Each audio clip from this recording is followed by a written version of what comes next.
Hello and welcome to World Awake TV. I'm your host, Sky Cubby, and I'm so excited to share with you two of the world's most amazing psychics who are going to help us connect with our guides, refurbish those old soul contracts, and so much more. Dr. Lauren and Crystal are all about grounding metaphysics and bringing it to the masses in a way that people can just really utilize into their life right away. So I wanted to invite them onto this show as part of the Awakening Protocols and share some of their amazing insights and energy tools that I've just recently been learning about. And actually, Dr. Lauren and Crystal, welcome to the show. Hey, Sky. Thanks for having us. Hi, Sky. Such a pleasure. Yeah, it's so great to play with you guys again. Our last session was so much fun and illuminating. Actually, I was brought back to 20 years ago when I used to attend this metaphysical church. That it was in Las Vegas, you know, as light as it gets, as dark as it gets. Oh yeah. And they were bringing down the metaphysics, let me tell you. But really? I remembered back in the day was that although everything seemed like total magic, right? It was all grounded in real mechanics of consciousness. And you both are so powerful at giving people permission to hack their own reality in a sense that it seemed like whether or not it's this grounded, you know, powerful technique grounded in physics, or just like this permission slip to change our beliefs, the reality is it doesn't really matter. If the beliefs change, then so does our reality. So Dr. Lauren, you have a background as an engineer. Yes. And it must have been an amazing journey of transformation for you to realize how much fun you can have trusting your reality to bend to your will, so to speak. Oh my goodness, I've got so much to say about that. So first I'll say this, you know, while I was an engineer, I was just like probably most people listening and watching us right now. Monday through Friday, I was an engineer, and Saturday and Sunday, I was a spiritual seeker, is what I called it. All kinds of stuff, fire walks, drumming circles, running naked under the full moon, you know, all of it, right?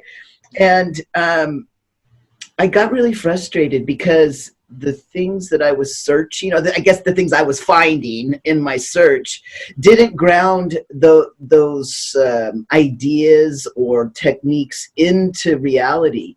So, for example, by the time I was so frustrated, you know, like with some part of my life that I would go seek help from, you know, maybe a psychic healer, the information I was given back, I couldn't use. So I always have this one phrase that just really drives me crazy, and it's let go and let God. And yeah, that's great, right? But don't you think I would have, if I knew how to do that, don't you think I would have done it 6 months before I paid money to you to tell me that? You know, so I was looking for something that, you know, would span both the worlds, both the quantum physics field and the earth plane.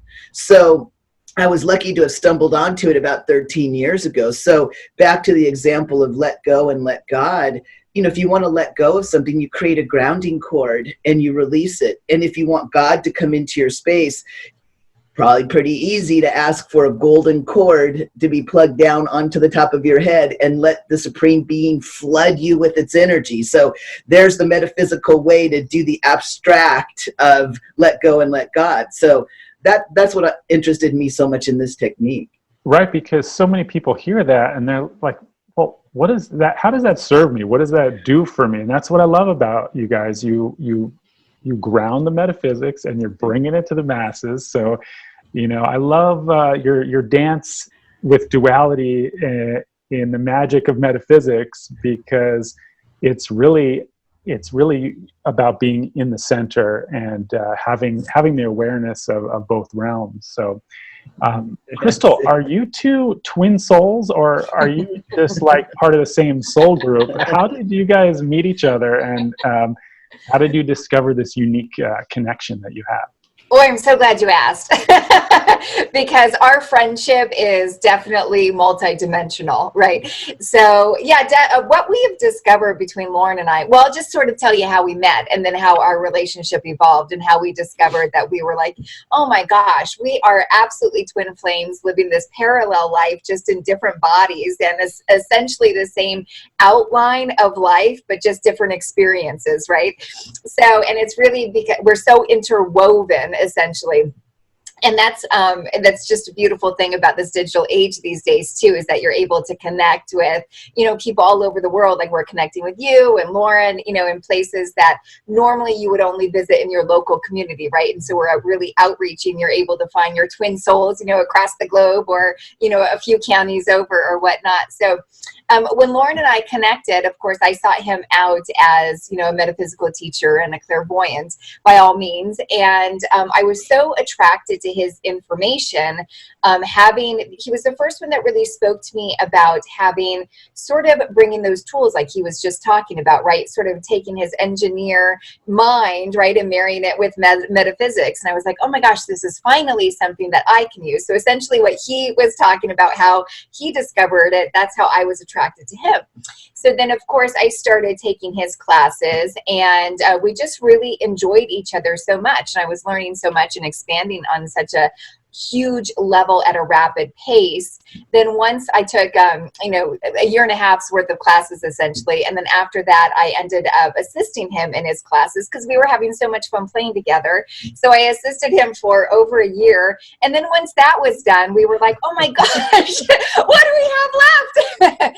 And so then that's when we created our partnership, which is Metaphysical Q&A, which is what we're talking about right now, where we met essentially, in this clairvoyant world, but we really wanted to bring the idea of metaphysics right to the masses, being able to sort of like bring it to everyday life, maybe even those seekers that don't even know what they're seeking, right? Just your next door neighbor that, all of a sudden it's just sort of like opening up to what's next, right? I think there's more than just me in this physical body, and what's the next step? And I think that's the hardest thing about learning is what's the next step sometimes. Sometimes we don't really know, and sometimes you can get a little intimidated about like jumping all into like a metaphysical church or, a spiritual congregation or something. So we really wanted to bridge that gap. So we honestly, he was the person that I was spending the most time with. And we just knew outside of classes and stuff, we just started talking. And what we realized is that we literally have lived the same outline of life, just in different stories, almost to the extent of both when we were, 19, we both landed in jail for like the same reason. And, but in different parts of the world, we literally, like, if you wanted to bullet point, big moments in your life, like we both experienced it at the exact same time, but never knew each other, right? And so it's just through actually connecting with people and sort of understanding like the commonality. And that's really when the world starts to open up. So we definitely are twin flames to the idea of course, we're soulmates, right? Of course, we're part of, the same soul group. Obviously, we have traveled together several times for us to come down, and reunite here. But the whole concept of twin flames being able to sort of live this parallel life, right? And have these same sort of bullet point moments to be able to come together and collectively share, right? It's two flames sort of walking next to each other, right? Sort of experiencing it, so then we can sort of come together and converge and then come up with this collaboration, probably we've been working on for, several lifetimes to be able to meet here right now and to have all of this experience under our belt, right? And then to bring forward information. So that's really our twin flame story as far as, right? I appreciate that. And I really resonate with it because my twin flame, there's some of those same signposts of like what I did this year, she did the very next year, over and over and over. She moved to a volcano in Hawaii, and I moved there the next year. We didn't even know. And we're one of the two pairs in the deck of cards that are the cosmic twin flames. And so I really resonate with that. And, also going with our passion definitely leads us down the path of where we're meant to be. Because, my guides, I think, were whispering in my ear saying, it's time, Sky, to get back to your metaphysical roots And I met you guys shortly after that, and I feel like we have a lot more work to do as well. So let's talk about the soul contracts. Why is it important to look at your old contracts? I mean, we've got them for a reason. Like we last life cycle, we went out there or back to reality, and we had our review, and we were like, okay, we're going to do this and do that. Then we come down to earth and we get amnesia. You know, why would we change something? Like, shouldn't we just trust what like the plan is? Or is it bad to break soul contracts? Are we rewriting what we actually came here to do? Or did we actually get off track making contracts while we were here with amnesia? That's a great way to start it off, my friend. You nailed it. Good setup.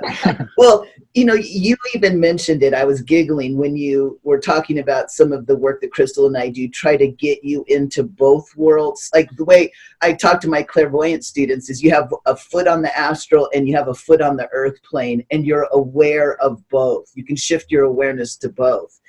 So when we talk about soul contracts, those are in the realm of our higher self, our soul, if you would. And it's the higher self that creates all the contracts. And see, the reason that sometimes those contracts are tough to live through is because higher self doesn't have any distinction between good and bad. It doesn't think, it's completely amoral and unethical. Where the mores and the ethics come from is wherever you incarnate your body here on earth. So that's on the other side. So higher self might want to, I always go to the extreme, may want to kill somebody, right? It wants to have the experience of killing someone, which of course we've all had that experience over and over and over and over. So the contract on the astral could be written and to be really easily lived through. Like you put on that color uniform, you can kill somebody with a different color uniform, and they might even give you a parade when you get home because you did it, right? Or it could not be that easy to live through. And, there's a million scenarios of how you could kill somebody and go to jail for it. So the idea of good and bad only happens on this side, on the earth side. So really from all three of our perspectives sitting here at different parts of the earth, we cannot affect those contracts. You can't do anything. Now, I'll tell you how Crystal and I get around that in our own private practices. And of course, I've got Golden Rose Psychic Services, and Crystal has Crystal Sunshine Psychic Services, and then we collaborate in the Metaphysical Q&A platform. But really,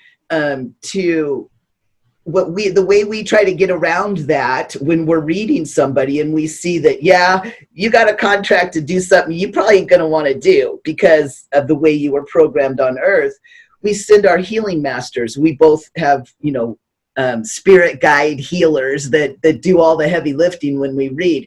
So what I think is that those healing masters are salespeople, right? They're cajolers and coaxers, and they go over to the astral and they go, do you realize what's going to happen if your body down there on earth goes through it the way you have it written?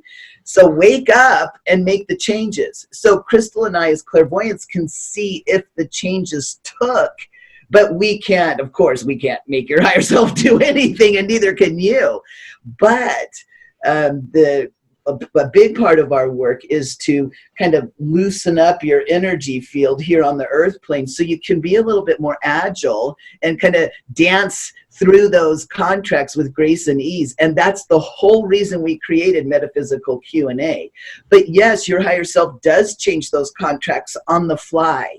Right, especially now, like I've seen so many clients, and probably both of you I know, who if you think back, you've actually lived more than one life in this incarnation. And I think one reason why is because the ascension energy has us moving through contracts so quickly, right? Like look at the United States government and how it changes so incredibly quickly now. But the idea that you can't really change those contracts, initiate the change, but your higher self is changing all the time. So I was a very accomplished athlete, right? I could have incarnated as an athlete and died, and then reincarnated as an engineer and died, and then reincarnated as a psychic and died. But every single time my higher self has completed a set of contracts, it looks down there and goes, well, Lauren's not too old yet. Let's pack some more stuff into this lifetime. So we actually, I believe, are extending things that you might have wanted to do in another life, you'll pull into this life. So, and how do we know we're ready to change a contract? From the earth side, you don't. You're completely, even me, even if I wanted to use the tools I used to read your contract, Sky, the last time we talked to you, I can't read myself that neutrally. From my perspective, it does me no good to sit down and try to pull a contract from the astral, try to make changes, see if it works. What I do, and this kind of might change a lot of the way the viewers and listeners live their lives, I don't set goals as Lauren Cielo. I have no idea what my higher self is going to decide next. I always say this way, I was raised to be a Christian wife and mother, and I'm a transgendered psychic. So, I mean, I didn't even know what those words meant. So the main energy work I do here on earth to have a really good life is I attempt to release my resistance to those contracts. So if higher self says, okay, after this interview, you're going to med school and becoming a brain surgeon. Okay, that's what I'll do. So you trust. It comes down to trust. I call it faith. Okay. Faith in my higher self. But we also are talking about examining outdated contracts and changing them in the way. How is that different?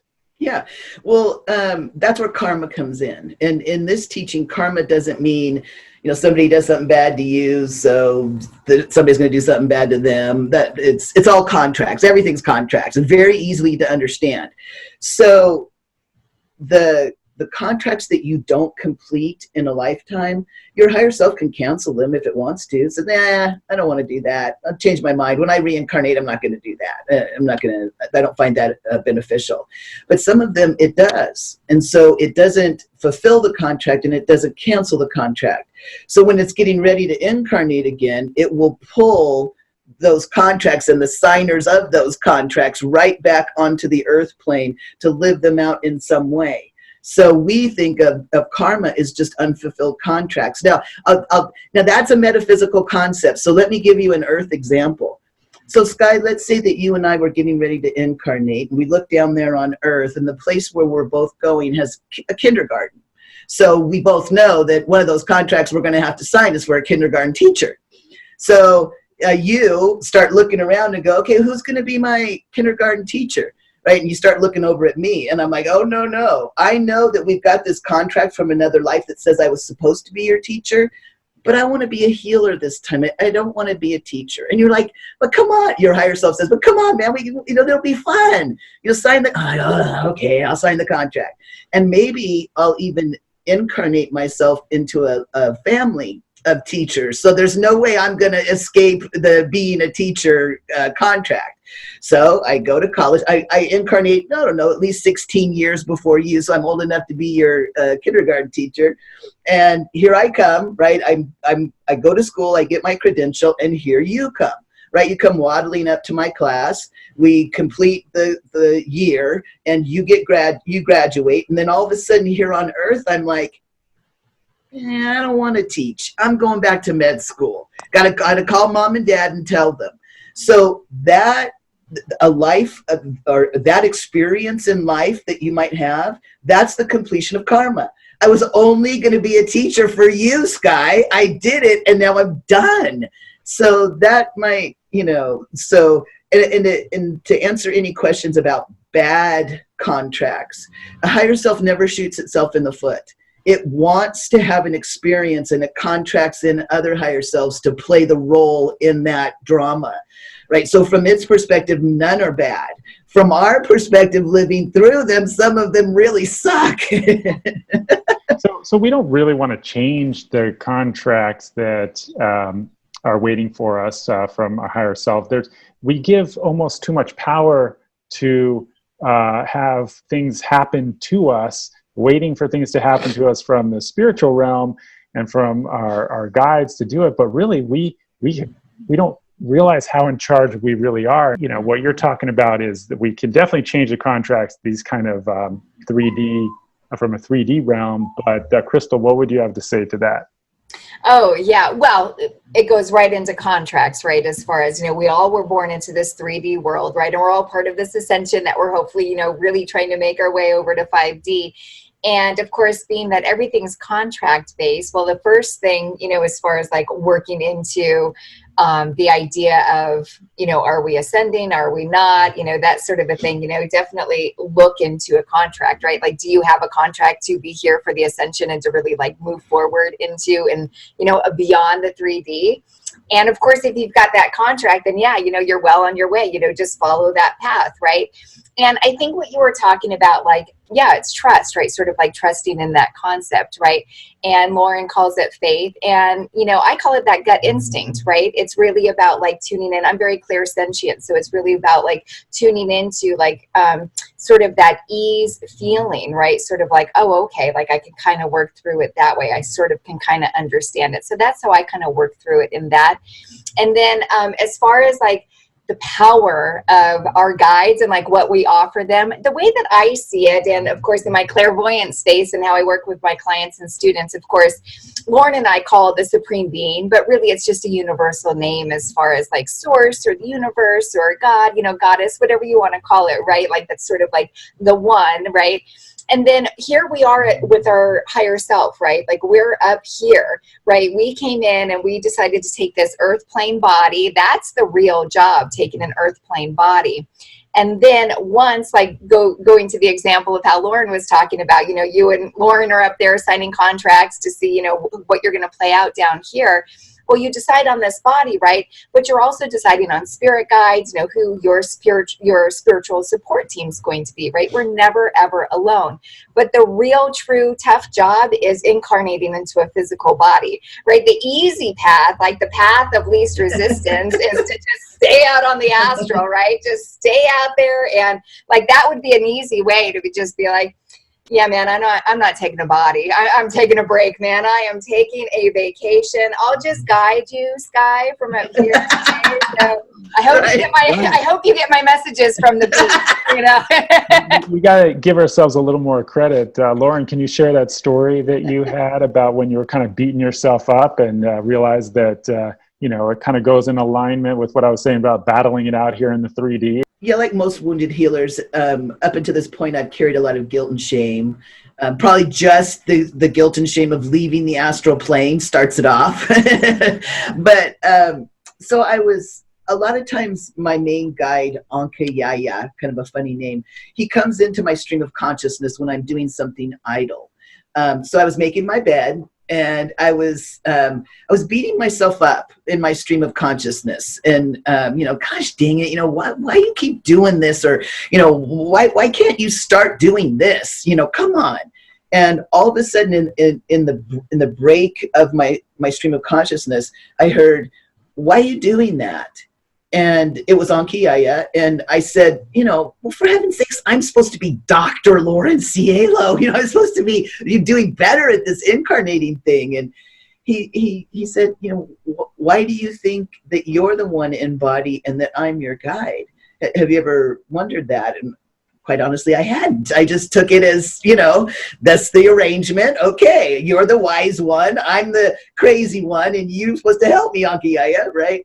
Well, he said something to me that I never really considered. He said, well, that you've incarnated in an ascending world, and that's why you left the astral plane to help with that ascension. And I said, yes, I know, right? And then he said, well, if I could do better at that than you're doing, then I would have taken a body. But you're doing better than I can, even with all those things you don't like about yourself, Lauren. You're doing better than I can. And I cried like a baby because I don't see myself that way. To me, Ankiaya, he's a miracle healer. If you let him, he will shift that pain out of your body. He'll, help reconcile your relationship with your mother. If you'll let him do it, and he's really, really powerful. And I just never saw that from his perspective, how he could look at me and think that. So. But I think that's one thing that us as humans it's almost like we're so programmed to think so little of ourselves, right? And to sort of belittle ourselves and to allow the power to be taken away from us, right? And that's exactly, it's sort of our human nature to sort of give our power up. So really, I mean, that's a wonderful earth plane example, but it's also a wonderful, astral example, right? Of how we do give our power up to our guides, and we also give our power up of ourselves here on earth.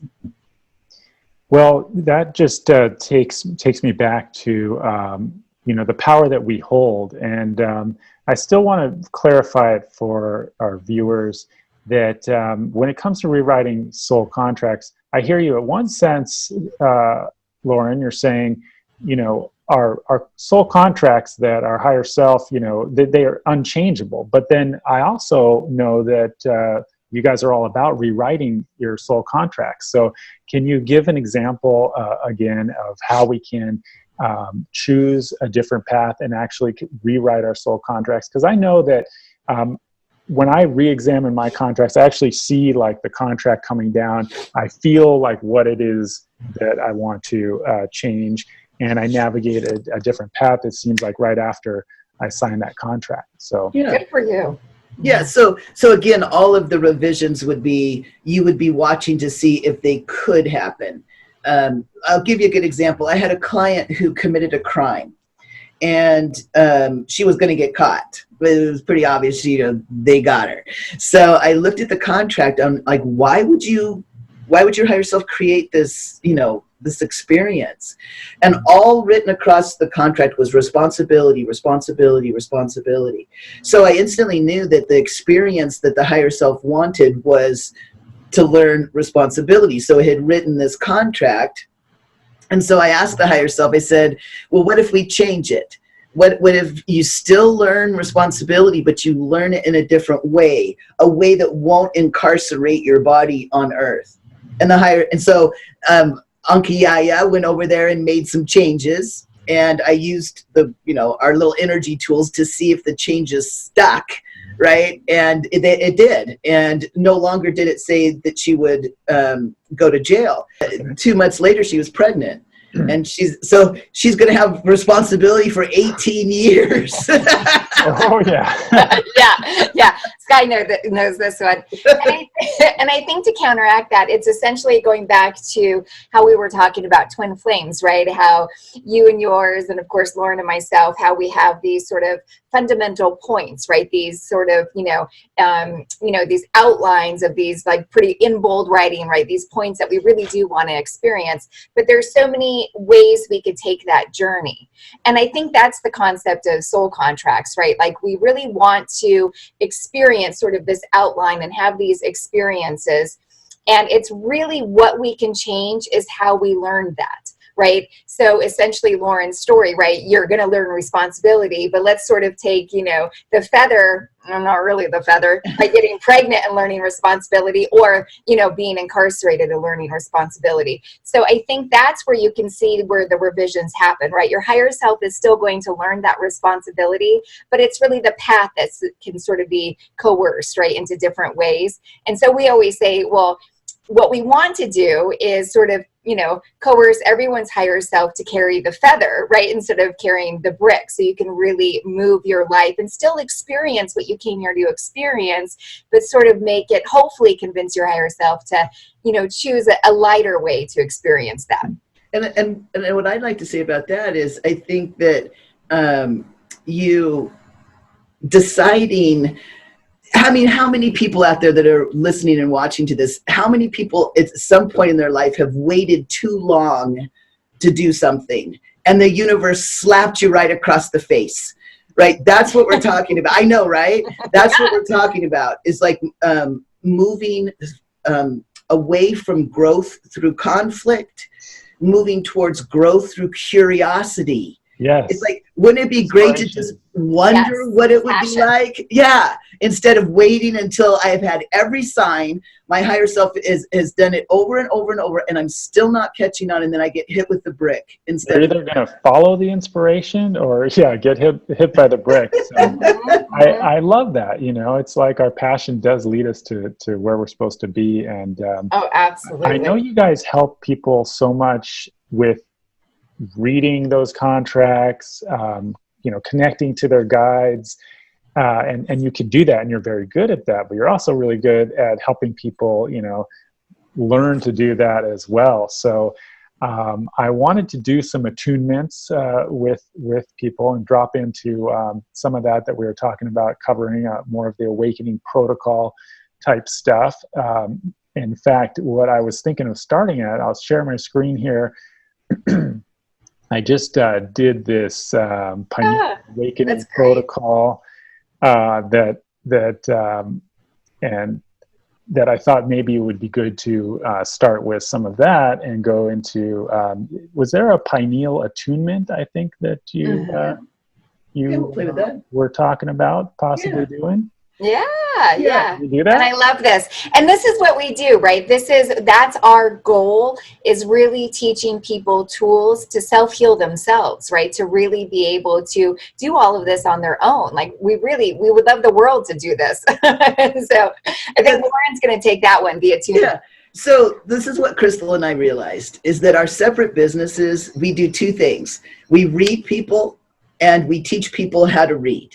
And we realized that is such a small part of the population that we wanted to bring metaphysics to the masses. So if you don't care about getting a reading and you don't care about reading other people, there is still so much information that will help you live through your contracts with grace and ease. So that's what Metaphysical Q&A is all about. So this is one of the games that I play with my students who are learning to be clairvoyant. And so I'd like to play it with your audience too. Hey, let's do it. All right. Yeah, so, I'm going to play along too.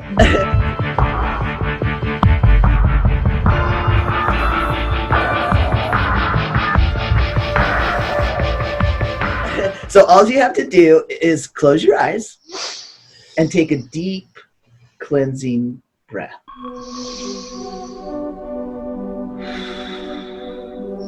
Excellent. And then I'm going to show you where you need to be to use your clairvoyance. And it's a location that is in the center of your head, right behind your eyes. So will you please move from wherever you are into the center of your head? Now, you're actually sitting in your sixth chakra. And sometimes when people first get here, they might report a tightness. And if that's what you're feeling right now, it's because there's a lot of energy in the center of your head. So there's not much room for you. Other people report when they get here that they see flashes of color, and that too is energy in your head. You're reading yourself. So what I'd like you to do as you're sitting in the center of your head is I'd like you to imagine out in front of you, about arm's length away, I'd like you to imagine an orange triangle. And it may not look too orange, and it may not look too much like a triangle, but right now, that's how the pineal gland that's in the center of your head sees an orange triangle. Now, would you take your psychic fingers and turn it just a little bit and realize it's not a triangle. It's three-dimensional. It's a pyramid. Just notice. And then next to the orange pyramid, would you please create a green circle? It may not look too green, may not look too much like a circle, but right now that's a green circle to your clairvoyance. Would you take it and turn it just a smidgen, and you're right. It's a sphere. It's not a circle. Now, off to the side of the green circle, would you please just sit back in your space, and we'll ask the Supreme Being to create a yellow square. Now, it may not look too yellow, and it may not look too much like a square, but right now, that's how your clairvoyance sees a yellow square. And then would you take your psychic fingers and turn it just a little bit and realize it's a cube. Excellent. And then you can open your eyes and come on back and pop out of the center of your head. When you open your eyes, you tend to pop out of the center of your head. That's why we read with our eyes closed. So anyone, any Homo sapien with a sixth chakra, that's, you know, the front and the back of the sixth chakra connect right in the center of the head where the pineal gland is. And of course, the pineal gland has photoreceptors on it. That's why you can see color in your mind's eye. So any Homo sapien can sit there and imagine things in their head. Anybody can. But to sit back and allow someone else to create an image that you're looking at, that's clairvoyance. And that's what Crystal and I do for a living. We look at the images that your higher self creates on the astral, those contracts, and we look at the images that are in your energy field, because that's what makes you react the way you do to whatever the contracts are. So that's your clairvoyance, and anybody can do it. Well, it's funny because my triangle became quickly a tetrahedron. It was golden, but inside was this like glowing orange, and that kind of happened automatically. But when it came to the square and the cube, it was just that full yellow, that same golden. It looked like it was made out of solid gold. So my higher self was bringing down a solid gold cube that was, you know, kind of reminiscent of that first triangle. Well, the reason that we're laughing is because when Crystal and I read the Supreme Being's energy, it's gold. It's gold. Oh. The Supreme Being is what we have. Yeah, Right. It's the highest vibration we can read. It's gold. Ah, okay. Yeah. So you're so it. clairvoyant. I know you are. I say it every time. You're so psychic.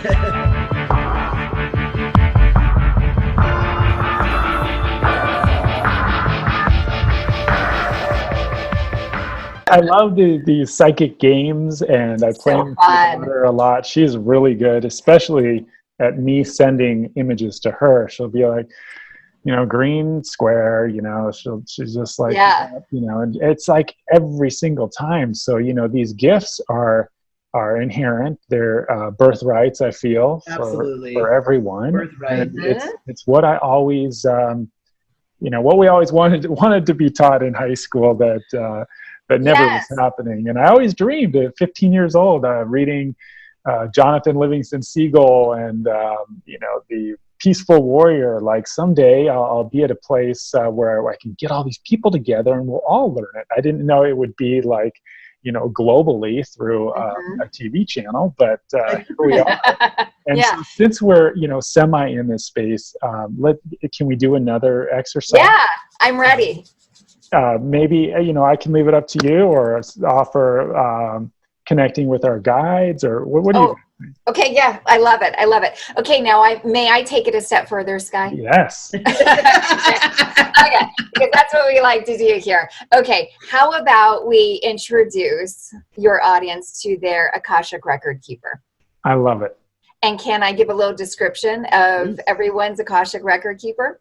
Okay, so I think this would be a fabulous guide because we all have one, right? And of course, we're all supported by so many various guides, and, you know, they all have a different flavor to them and a different title, right? But we all have an Akashic Record Keeper, Akashic, Akashic, potato, right? And essentially, and I'm sure your audience is quite aware of the Akashic Records, right? Of course, it's just, you know, our soul's book of life. All of our soul, our eternal soul, all of our records are kept up in the Akashic Records. And so we all have, you know, our own office there, right? Our own section of the library. Now, we each have an Akashic Record Keeper or an Akashic Record Guide.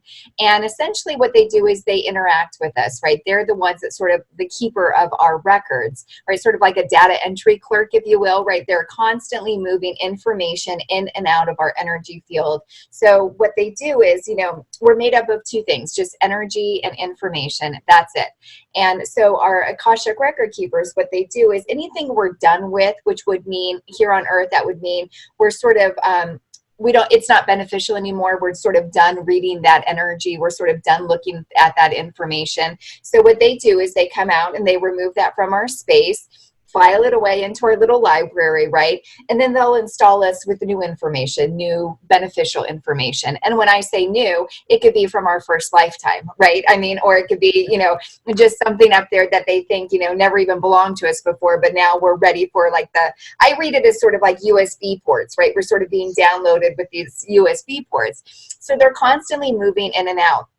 And in our programs, we actually teach both the metaphysical Q&A and both in our clairvoyant programs. And we actually teach tools on, like, how to release non-beneficial stuff with us, right? And sort of explode it so our keepers come down and file it away. And then we can call back energy that we really want to bring into our space. Like, if you want to be more clairvoyant, right? So sort of release any information in your space that would hold you in resistance to that, right? Any programming, anything. And then, you know, be installed with some really yummy stuff that for whatever reason makes you super psychic, right? Super clairvoyant. So you could constantly work energy. And it's your record keeper that's the data entry clerk, constantly moving information in and out. So they're the busiest of our guides and they work very, very fast. And then the really fun thing about our record keeper, sort of like the one caveat, if you will, is that we all need one. You might be asking why we all need one, is because we might be tempted to tamper with our records, right? There might be something from some past lives in there that maybe we're not so proud of.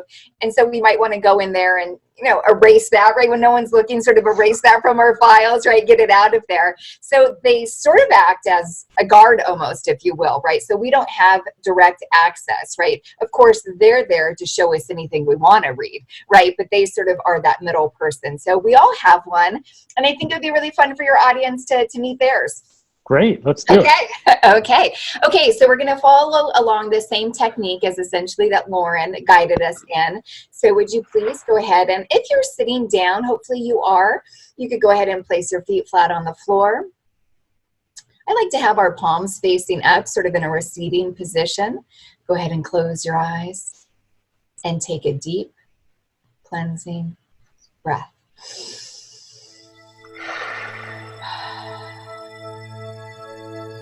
And just allowing that breath to be a good breath of release.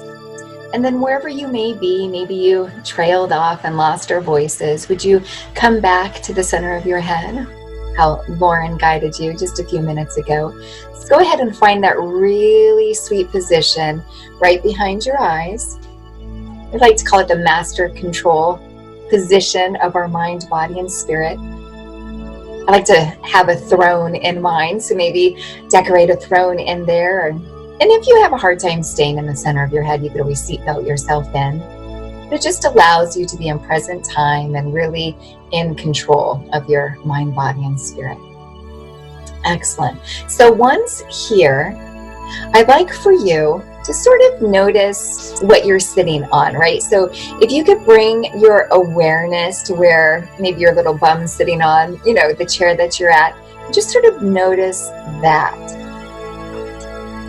And then sort of take your awareness to where your feet are meeting the floor that you're standing on or sitting on, the foundation, where your feet land. And why I guided you to sort of bring your awareness to both of these positions is that's exactly what clairvoyance is.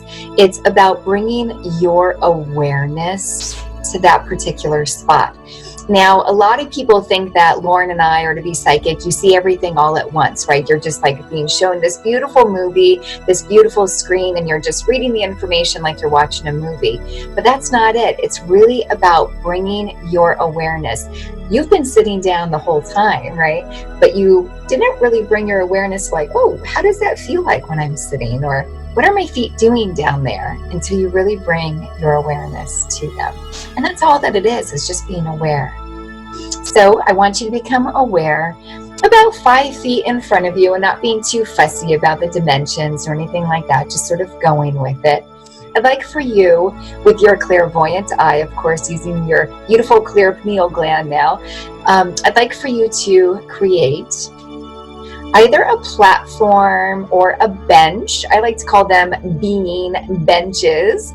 So sort of a landing platform for your Akashic Record Keeper to come on in. So once you get this, I'd like for you, and of course, intention is everything. So I'd like for you to call down your Akashic Record Keeper to come and land on your platform or on your being bench.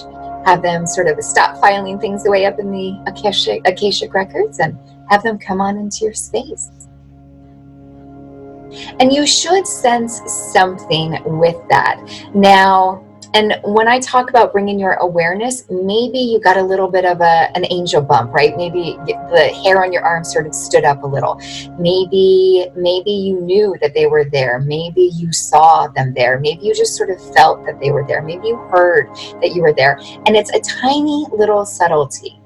And for some people, it's the extreme picture. So just sort of go with whatever is being shown for you and just understand that there's no right or wrong, and it is what it is. And this is how it's being presented to you.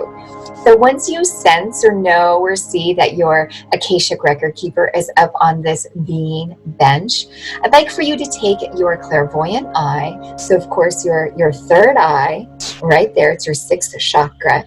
And I'd like for you to zoom in at your Akashic Record Keeper's feet.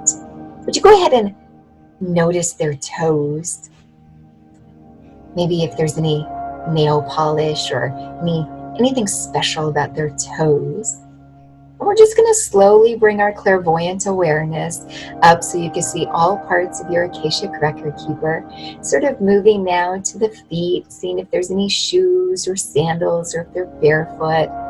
Coming up, looking at their ankles, calves, just sort of noticing. Maybe there's hair, maybe there's not. Maybe they're dressed, maybe they're not. Just sort of going with it. Knees. Go ahead and look at the thighs. Just bringing your awareness up.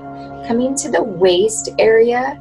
Maybe there's a belt, maybe there's a sword, maybe there's some tools there. Sort of pulling your awareness up. Go ahead and go off to the side and look at their hands. Maybe notice if there's any jewelry. Making your way up. Mid-tummy areas. Forearms. Elbows. Sort of chest area. Maybe there's a breastplate there. Maybe there's some armor.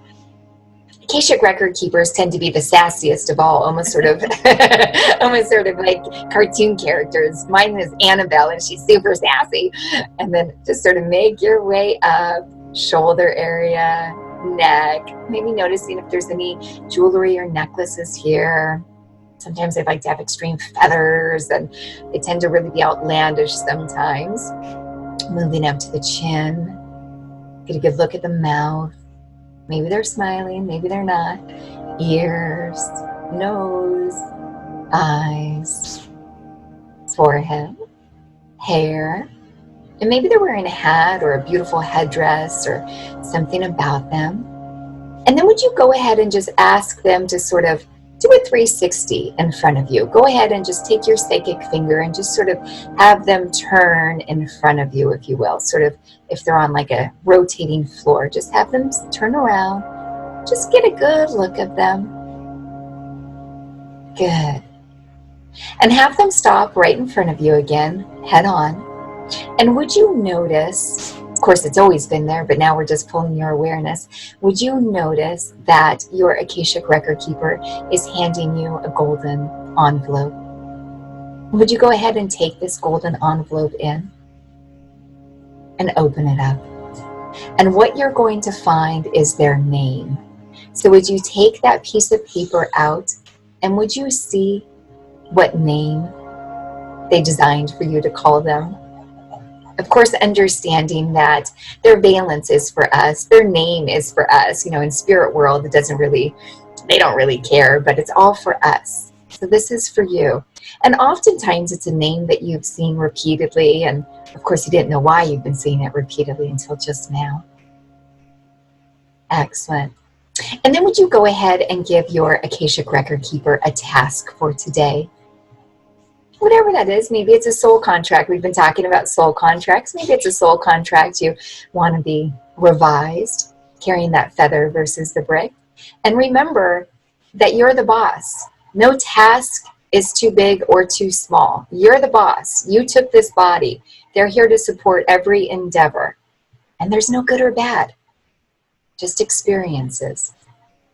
And then would you please thank them for coming into your space? And of course, you could tell them that you know them now and you'll be working with them more often. And of course, you could call them in whenever you want. And you can use this technique anytime. And then would you ask them to head on back to your records? Open your eyes and come on back. Welcome back. Yeah. Did you meet yours? Absolutely. Wow. Oh my gosh. So fun, right? I love the inner control panel. As soon as I got there, it was like it was my spaceship. And Right. I just took off like warp speed and went to hang out with my record keeper. And he was like this like really old like robes and this big staff that was all old. And he reached in, there was like this, it was like the side of this mountain, and he reached in and pulled out this, it was like this water flowing through. Anyway, pulled out this disc and handed it to me. And as I looked at it, it took me back into another lifetime. Yes. Where I went. It was an Indian lifetime. A woman. She was doing arrows, and we started getting into that and how it had to do with this life. But Yes. you know, it was like these discs. And then when I looked at him, he even though he started off old with these old like robes and stuff, you know, all that was kind of transforming and changing as, you know, I was looking at him. And then, you know, his face was really like bright and Yeah. not so old, but it's still an ancient being. So that was great. Thanks. Oh my gosh. Thanks for your story. Oh my gosh. That's worth it for me. Hearing the feedback of what people get. That's like what it's all about. That's like the real juice. Thank you. Yeah. I feel like we, you know, just need a little catalyst sometimes. And, you know, that we just kind of scratch the surface. And I definitely am looking forward to doing more work with you guys and getting into some more stuff. Since we just have a little bit of time left, I want to make sure that people find out how to get a hold of you and how to tune in with your metaphysical Q&As and ask all those questions. You know, I love the last one you did. So let's just, I'm going to let you get that information out. I'm just going to share the screen here of you guys. This is the metaphysical Q&A. That's us. That's us. Well, I think the first thing that we want to let all of your audience know is that we've set up a special page just for them where they can get a lot of gifts and discounts, and it's really easy. It's metaphysicalqa.com/World Awake TV. So whenever you're viewing this, just click over to that page and you'll get all the goodies for Metaphysical Q&A. Now, my personal sites, I have two, goldenrosepsychic.com and laurencielo.com. Mm-hmm. And I'm Crystal Heineman, and my business is Crystal Sunshine. It's my middle name, Crystal Sunshine Psychic Services.com. And of course, we're both clairvoyant readers, healers, and teachers. So we hope to connect with you. We're so thankful, Sky. Oh my gosh. Thank you, Sky. It's like souls reuniting. We're so happy to meet you again. Hey, well, we're going to be seeing this show up here on the World Awake TV channel. Excellent. Binge and Amazon Fire. And so let's do this again, and we'll get into some more of these awakening protocols. We'll go deeper, and bless you guys so much, and all of everyone who's watching, and let us connect with our guides and our all of our helpers and see what we can create in this life, because there's so much potential here. And together we are in this dream world, but we are dreaming the world awake.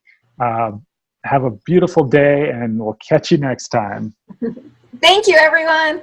Bye for now. Bye.